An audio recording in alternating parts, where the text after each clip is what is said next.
Doa dimulai. Berdoa selesai. Nah, baik. Ibu akan mengecek kehadiran kalian. Yang Ibu sebut namanya, acungkan tangan dan katakan hadir ya. Iya, Bu. Ibu. Oke. Arfan Yalgi Ramadhani, hadir Bu. Oke, baik. Nur Ayati, Hadir, Bu.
seperti otot, tulang, dan sendi. Kalau hewan, Kaki, punya sayap, sirip, ekor. Oke, nah kita juga sudah belajar kalau alat gerak itu penting untuk berjalan, berlari, melompat, berenang, dan terbang.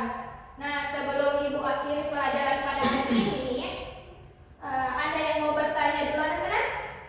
Oke, selamat Tosan, silahkan. Bu, alat gerak pada bebek itu apa, Bu? Kenapa bisa jalan di darat, bisa juga berenang di air? Pertanyaannya bagus sekali, Salman. Nah, ayo. Nah, bebek punya kaki untuk berjalan di darat dan kakinya itu berbeda dengan kaki manusia. Jadi, kaki bebek itu punya selaput di antara jari-jarinya, seperti dayung kecil. Nah, jadi di saat dia di darat, bebek itu berjalan dengan kakinya.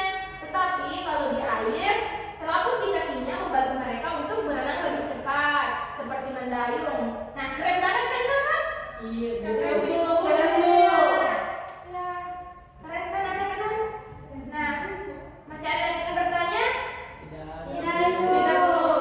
Oke, baik. Kalau tidak ada yang ingin bertanya lagi, jangan lupa ya, supaya alat gerak kita tetap sehat, kita harus makan makanan bergizi, rajin olahraga, dan istirahat yang cukup. Nah, terima kasih anak-anak sudah semangat sekali belajar untuk hari ini. Besok kita belajar yang lebih seru lagi ya. Iya, Bu. Oke, sekarang sebelum pulang, mari kita tutup pelajaran hari ini dengan berdoa bersama. Kepada ketua kelas, Ibu persilahkan untuk memimpin doa. Teman-teman, sebelum kita mengakhiri pelajaran hari ini, mari kita berdoa bersama. Berdoa dimulai. Berdoa selesai. Oke,